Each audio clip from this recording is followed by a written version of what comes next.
Sir ने चर्चा किया होगा कि उत्तर प्रदेश में 3 सिटी हैं और प्रत्येक सिटी के पास 6 मंडल है। तो जो हमारे वाराणसी सिटी के वाराणसी में एक प्रयागराज एक लखनऊ है। वाराणसी सिटी के पास 21 जिला है और इस प्रशिक्षण में हमने 21 जिला को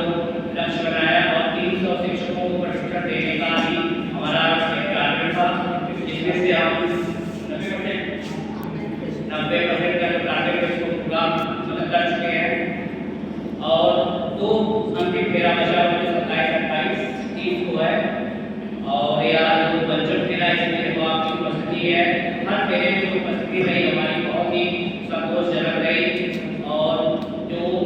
यह प्रशिक्षण का जो मुख्य उद्देश्य है या इसके बारे में प्रशिक्षण कराया गया वह सिटी को ही माध्यमिक के शिक्षकों का प्रशिक्षण कराने का यह प्रशिक्षण केंद्र था। लेकिन अभी विगत कुछ महीने पहले जो जिला शिक्षा प्रशिक्षण संस्थान है इनको भी माध्यमिक स्तर के शिक्षकों का प्रशिक्षण का मतलब जारी कर दिया गया कि डायरेक्ट में भी माध्यमिक शिक्षकों का प्रशिक्षण दिया जाएगा,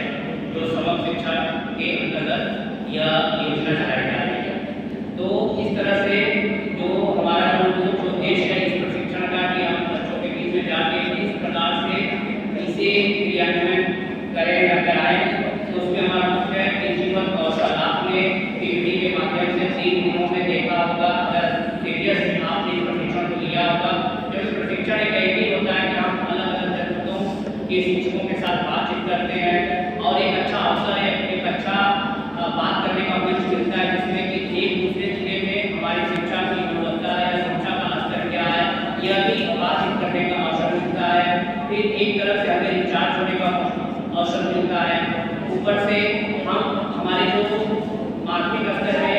कौन कौन सी योजनाएं चलाई जा रही हैं या आज वर्तमान परिवेश में शिक्षा का क्या स्तर है, लर्निंग आउटकम क्या होना चाहिए या हम किस स्तर पे माध्यमिक स्तर की शिक्षा है कहाँ जानी चाहिए, पूरी एक सामान्य चर्चा पर चर्चा ट्रेनिंग के माध्यम से किया जाता है। तो इसके पहले 1 से लेकर 8 तक के शिक्षकों को प्रशिक्षण दिया जाता था, लेकिन समग्र शिक्षा के अंतर्गत और हमारे जो नए महानिदेशक विजय किरण आनंद सर जब से महानिदेशक तक में बैठे माध्यमिक में, तब से यह उस प्रशिक्षण को माध्यमिक स्तर तक लागू कर दिया है। आने वाले दिनों में हर विषय की और मॉड्यूल के माध्यम से प्रशिक्षण कराया जाएगा। जैसा कि अभी आप पूर्व में समावेशी शिक्षा में भी यहाँ पे कुछ शिक्षकगण आए रहे होंगे, वो भी देखिए हमने तरह तरह की नाना प्रकार की गतिविधियों के माध्यम से हम किस प्रकार से अपने शिक्षा की गुणवत्ता को बेहतर बनाएं। और प्रशिक्षण का मुख्य उद्देश्य यही है कि हम अपने विद्यालय में जो बातचीत करें, कुछ नवाचार करें, उस नवाचार को अगल बगल के विद्यालयों में भी शेयर करें। तो इस जो जीवन कौशल एक बहुत महत्वपूर्ण प्रशिक्षण था, इसमें आपने देखा होगा कि हमने जीवन एक रंगमंच है, इस पर हमें किस प्रकार से जीवन जीने की कला सिखाता है, उस एक पर्सनल व्यक्तिगत लाइफ। दूसरा हम बच्चों के लिए किस प्रकार से इसको प्रयोग में लाएं या बच्चों को पढ़ाने या जो हमारे टीचिंग स्किल्स है इसको किस तरह से सरल बनाएं, सरल बनाने के साथ साथ उसमें क्या ऐसा नवाचार करें कि बच्चा बड़ी रुचि के माध्यम या रुचिकर कक्षा हो और उसके माध्यम से जो हमारे जो सब्जेक्ट या विषय थोड़ा गंभीर होते हैं या थोड़ा रुचि पर नहीं होते, कैसे उसको भी रुचिकर बना के हम बच्चों से बातचीत करें ताकि हमारा जो लर्निंग आउटकम है, जो उद्देश्य हम बनाते हैं वहाँ तक पहुँच सके। तो इन सारी बातों के साथ आपने देखा होगा कि इस प्रशिक्षण में लीडरशिप करने का अवसर मिला होगा, फिर किस प्रकार से अपनी बात रखने का एक आपका प्रस्तुतिकरण होना चाहिए, कैसे आप कक्षा में जाते हैं तो अपनी बात को बच्चे से मनवा लेते हैं या अपनी जो उद्देश्य या विषय वस्तु को ले जाते हैं कितना सरलतापूर्वक बच्चे को उस कक्षा कक्ष में पढ़ा लेते हैं। सारी चीज़ों का आपने टॉपिक को आप देखा होगा कि पीपीटी में भी आपने चित्र देखा होगा कि कुछ गतिविधियाँ कराई गई होंगी कि और गतिविधियों से हमें यह भी पता चला हो कैसे हम एक सरल कक्षा को बना सकते हैं या बच्चों को कैसे इन्वॉल्व कर सकते हैं या उनको खेल के माध्यम से पढ़ा सकते हैं, कोई चीज़ बता सकते हैं। तो तरह तरह के पीपीटी के माध्यम से हमारे दिवस में जो भी अलग अलग विषयों को लेकर संदर्भदाता आए होंगे और जिस तरह से आपसे बातचीत की होंगे और हमें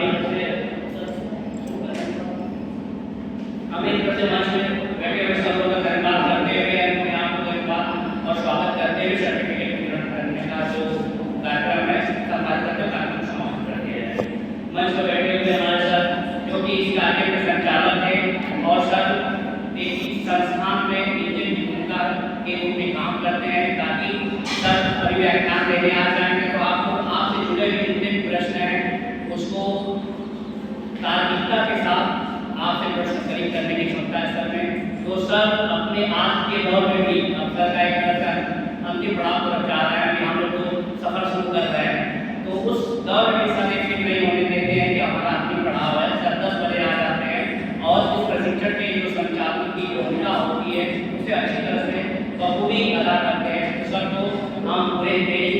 संस्था के जितने भी सदस्य हैं जो कि उनकी तरफ से भी हम सबका हृदय से धन्यवाद और आभार प्रकट करते हैं। और इस संस्थान के जो मुखिया हैं सर जो कि अपना बहुमूल्य समय